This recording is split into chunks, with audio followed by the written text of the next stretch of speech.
Now, the next peek that we're going to take at cycling of nutrients in an ecosystem, in an ecosystem, is food webs. So we talked about food chains.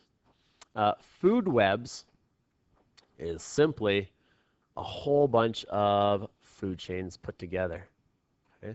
So it's best to just look at some examples of this.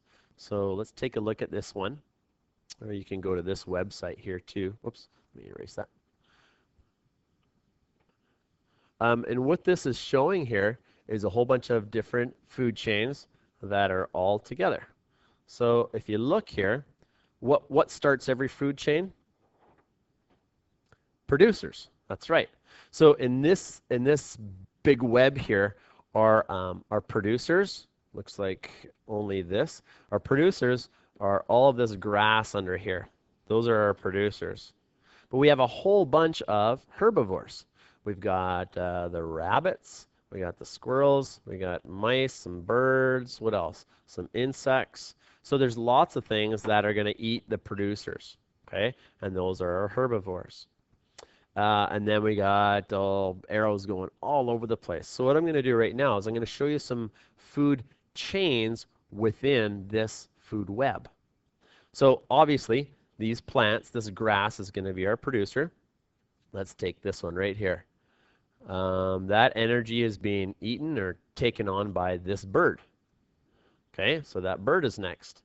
And then let's say that the snake, or sorry, the bird gets eaten by the snake. Okay, so the energy goes there. And then there's no arrow here, but this can work. The snake then may be eaten by an owl or a hawk. So that's a food chain there. Okay, now if we backed it up a bit, those aren't all the options.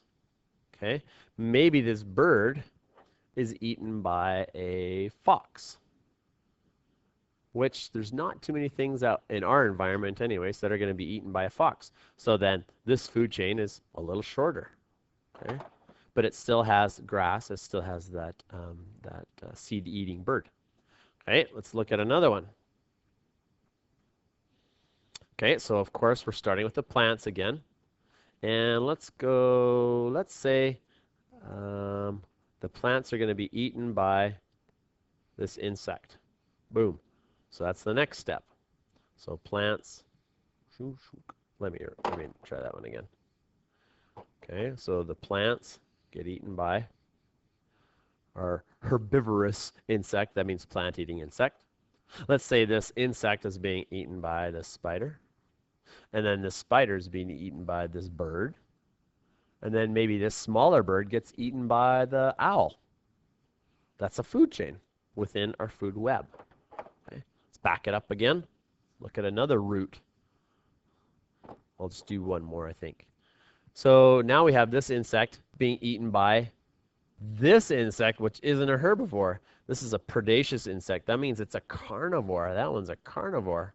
Okay, so that insect then gets eaten by possibly a toad of some sort.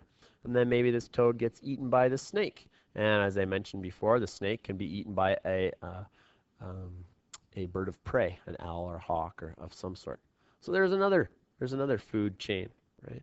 So any food web basically shows you all the different possible food chains, and it can be as big as basically you want it.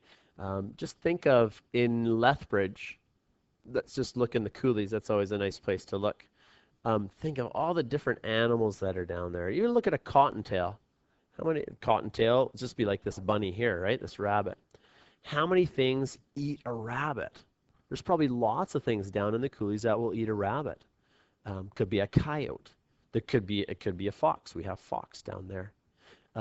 It could be a snake, right? Maybe there's some snakes down there, like a bull snake, that takes down a rabbit and gobbles them up. So there's lots of different options. Also, a bird of prey. So basically, a food web is a model that shows you all the different possible ways in which energy can be transferred inside an environment, a specific environment.